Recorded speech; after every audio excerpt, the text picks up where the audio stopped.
سرکار ارشاد فرماتے تم میں سب سے بہتر کون ہے جو قرآن سیکھے اور سکھائے؟ سب سے اچھا وہی ہے۔ ڈاکٹر اچھا نہیں، انجینئر اچھا نہیں، ریفارمر اچھا نہیں، سائنٹسٹ اچھا نہیں، مستشرقین اچھے نہیں، چاند پر کمندے ڈالنے والے اچھے نہیں۔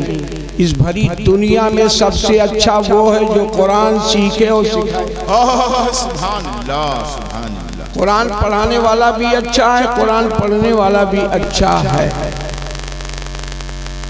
اب قرآن پڑھنے والوں کی دو جہت ہے، ایک تو ناظرہ پڑھ رہا ہے اور ایک تجوید پڑھ رہا ہے۔ حدیث سماعت کیجئے، ان عائشہ صدیقہ رضی اللہ تعالی عنہ قالت قال رسول اللہ صلی اللہ تعالی علیہ وسلم الماہر بالقرآن ما سفرت الکرام البررہ والذی یقرأ القرآن ویتتاتع فیہ وہو علیہ شاق فلہ اجران۔ یہ حدیث سن لیجئے، ترجمہ تو دیر تک یاد رہے گا۔ ام المومنین راوی ہے، دنیا میں سب سے زیادہ علم کسی خاتون کو ہے تو حضرت عائشہ، بے شک ان کے علم کا کوئی جواب نہیں۔ وہ فرماتی ہیں کہ سرکار نے فرمایا جو قرآن کا ماہر ہو جائے وہ کل نبیوں کے ساتھ جنت میں ہو۔ ماہر بالقرآن اگر نہ ہو پائے تو والذی یقرأ القرآن، اور جو قرآن پڑھتا ہے وہ تتاتع فیہ، اس میں تتاتع کرتا ہے، لغزش کرتا ہے، لیکن کوشش پہ کوشش کرتا ہے، وہو علیہ شاق، اس کے اوپر دشواری بھی ہے، لیکن جب بھی کوشش کرتا جا رہا ہے فلہ اجران، تو اس کے لیے بھی دو ثواب۔ حضرات دو ثواب ہے، یہ بہت بڑا شرف ہے، بہت بڑی بات ہے۔ اب تیسری حدیث سماعت کیجئے، اللہ کے رسول صلی اللہ تعالی علیہ وسلم نے فرمایا رب تالی القرآن یقرأ القرآن والقرآن یلعنہ۔ بہت سے قرآن پڑھنے والے ایسے ہیں جو صحیح نہیں پڑھتے، قرآن ان پہ لعنت کرتا ہے۔ حضرات صحیح قرآن پڑھنے والے حافظ ہوتے ہیں، صحیح قرآن پڑھنے والے قاری ہوتے ہیں، صحیح قرآن پڑھنے والے تجوید والے ہوتے ہیں، صحیح قرآن پڑھنے والے ترتیل پڑھنے والے ہوتے ہیں۔ یہ ادارہ آپ کو 8 حافظ دے رہا اور 11 قاری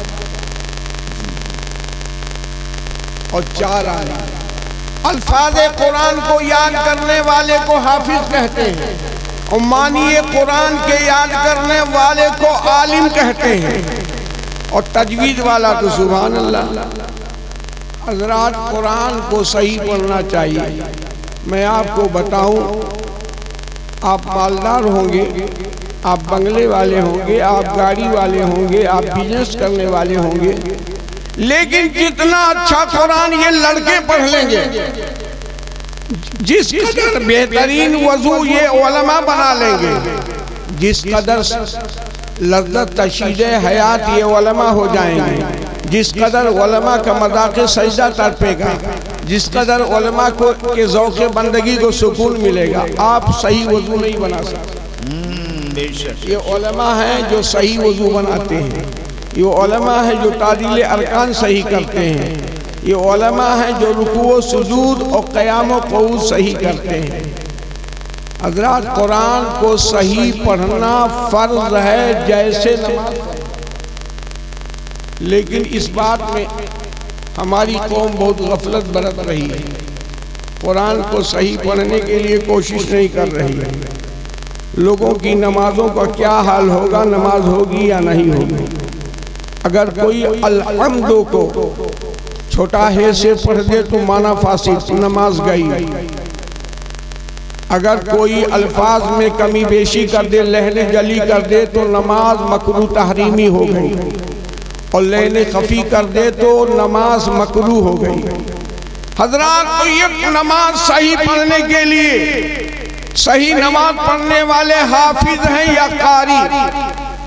میری زندگی کی بہت بڑا خواب تھا جو شرمندے تعبیر نہیں ہوا، وہ یہ کہ ایک ادارہ میں ایسا بناتا جس میں روایت حفظ بھی ہو اور سبا کے قاری بھی ہو اور ثلاثہ ملا کر عشرہ کے قاری ہو جائیں۔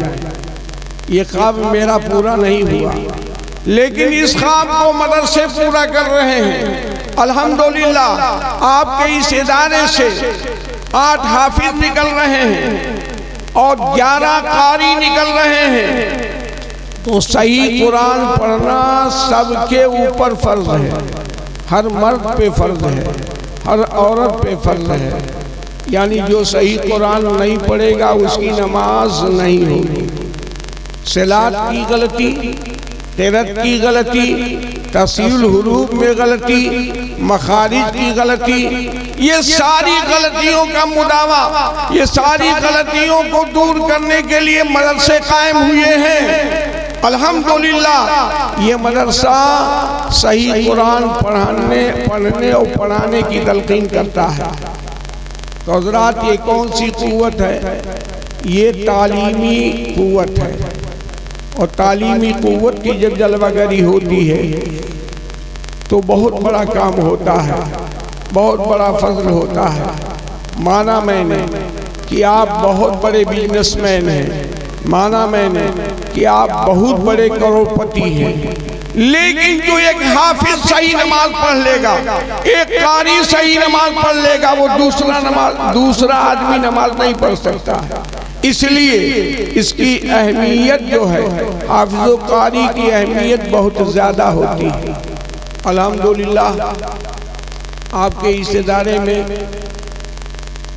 بہترین حفظ و قرأت کی تعلیم ہو رہی ہے۔ میری دعا ہے کہ پروردگار اس ادارے سے ماہر بالقرآن بنائے، تاکہ وہ ہر چیز کو جانے، ہر چیز کو سمجھے۔ ماہر بالقرآن کون ہوتا ہے؟ جو قرآن کے یعنی تمام قرأتوں کو جان لے کہ یہ قرأت کون سی ہے۔ یہ قرأت ابن کثیر مکی کی ہے، کہ یہ قرأت حضرت نافع مدنی کی ہے، کہ یہ قرأت ابو عمر بصری کی ہے، کہ یہ قرأت ابن عامر شامی کی ہے، کہ یہ قرأت عاصم اور یعقوب کسائی اور حفص کی ہے۔ یعنی یہ 7 قرأتیں ہیں، اور 7 قرأتوں پر قرآن کا نزول ہوا ہے، اور ان قرأتوں پر پڑھانے کے لیے ہمارے حفاظ و قاری ہیں۔ الحمدللہ یہ انقلاب ہر گھر میں پیدا ہونا چاہیے۔ ہر آدمی کو اپنے بچوں کو قرآن شریف پڑھانا چاہیے، لیکن آج یہ دور آ گیا ہے کہ لوگ اپنے بچوں کو کانوینٹ تو بھیجتے ہیں، اپنے بچوں کو انگلش میڈیم اسکولوں میں تو بھیجتے ہیں، اپنے بچوں کو کالجوں میں اور یونیورسٹیوں میں تو بھیجتے ہیں، لیکن اپنے بچوں کو درسگاہ میں نہیں بھیجتے ہیں۔ وہ کیوں نہیں بھیجتے ہیں؟ میں وہ وجہ بتانے جا رہا ہوں۔ اس لیے نہیں بھیجتے ہیں کہ لوگوں کے سمجھ میں ہے کہ مذہبی تعلیم معاشیات سے نہیں جڑی ہوئی، یہ جانتے ہیں کہ یہ روزی روٹی سے نہیں جڑی ہوئی، یہی سمجھتے ہیں۔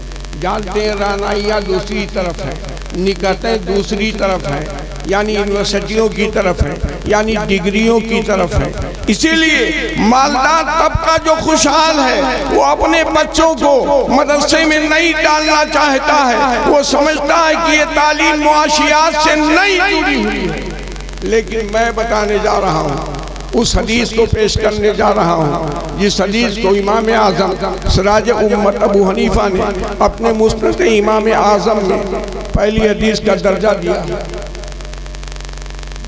امام اعظم اس حدیث کے راوی ہیں، فرماتے ہیں کہ اللہ کے رسول نے ارشاد فرمایا، من تفقہ فی الدین کفاہ اللہ ہمہ، جو دین میں فقیہ ہو جائے اور دین میں عالم بن جائے، اللہ اس کے ہر غم کا ذمہ دار۔ اللہ کے ذمہ کرم پر ہے۔ یعنی اللہ نے اپنے ذمے کرم پر لے لیا ہے کہ اس کی ہر ضرورت کو پوری کر دے گا، اس کا مکان بھی بنوا دے گا، اس کی دکان بھی سجا دے گا، اس کے معاشیات کو بھی حل کر دے گا، اس کے ثقافتوں کو بھی ٹھیک کر دے گا، اس کے اقتصاد کو بھی ٹھیک کر دے گا، اس کی زندگی جو ہے گل و گلزار ہو جائے گی۔ میں یہ کہتا ہوں اللہ کی عزت و جلال کی قسم، یہ تعلیم معاشیات سے بھی جڑی ہوئی ہے اور یہ تعلیم آخرت سے بھی جڑی ہوئی ہے۔ اس لیے اگر آپ اپنے بچوں کا نصیبہ بلند کرنا چاہتے ہیں، اگر آپ اپنے بچوں کو ذخیرِ آخرت بنانا چاہتے ہیں، اگر آپ اپنے بچوں کو بخشش کا سامان بنانا چاہتے ہیں، اگر آپ اپنے بچوں کو مرنے کے بعد اپنے سوالے بچوں سے دعا چاہتے ہیں، تو اپنے بچوں کو آپ کو قرآن پڑھانا چاہیے، اپنے بچوں کو حدیث پڑھانا چاہیے، اپنے بچوں کو ماہر بالقرآن بنانا چاہیے۔ میری دعا ہے کہ پروردگار ہر آدمی کو توفیق عطا فرمائے۔ رات زیادہ ہو چکی ہے، رات کی زلفیں ڈھل گئی بلکہ پچھلا پہر ہو گیا، اور رات بھی بوڑھی ہو گئی ہے، اور میں بوڑھا تقریر کر نہیں سکتا ہوں، یہ تو صاحب سجادہ کا حکم تھا، اس لیے میں بیٹھ گیا، اور یہ تقریر کرنے کا وقت نہیں ہے بلکہ اب دستار بندی کا وقت ہے۔ آپ کی بے قرار نگاہیں دستار بندی کے منظر کو دیکھنا چاہتی ہیں، میں اب چاہوں گا کہ دستار بندی کرا دی جائے۔ ایک شان کبریائی رابگیتی آئینی، ایک ہستی رات ہوا کا راستی ہم گائے تھی، ایک فردہ بر لبر باشد صدائے رحمتی، رحم فرما تشنا کاما ایک شان رحمتی، رحمت للعالمی للہ انظر حالنا، سبز گنبد کے مکی للہ اسما قالنا، وآخر دعوانا علی الحمدللہ۔